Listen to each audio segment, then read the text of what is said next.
இந்த உலகத்தில் மனிதன் படைக்கப்பட்ட இந்த ஒரே நோக்கம் ரூஹ ஸ்திரப்படுத்துறதுக்காக.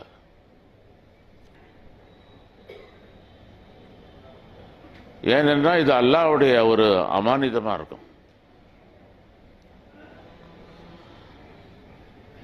ஷைத்தான் அல்லாஹ்விடத்தில் வாதிடும் போது, உன்னிடத்துல நெருங்கி வரக்கூடியவங்களை நான் பகிரங்கமாக வழிகெடுப்பேன் அப்படின்னு சொல்லும்போது, அவன் அந்த வழிகெடுப்பேன்னு சொன்னது உடலையோ அறிவையோ இல்லை, நம்மள்கிட்ட உள்ள அந்த ரூஹ பலம் இல்லாமல் அதை பலவீனமாக ஆக்குவேன் அப்படிங்கிறது தான் அதனுடைய நோக்கம். ரூஹு பலவீனம் ஆயிடுது அப்படின்னும் போது அந்த மனிதன் வெற்றி பெற முடியாது. அதை சீர்கேடு, அதை வழிகேடு பண்றதுக்காக தான் அல்லாஹ் இப்படி குறிப்பிடுறான்.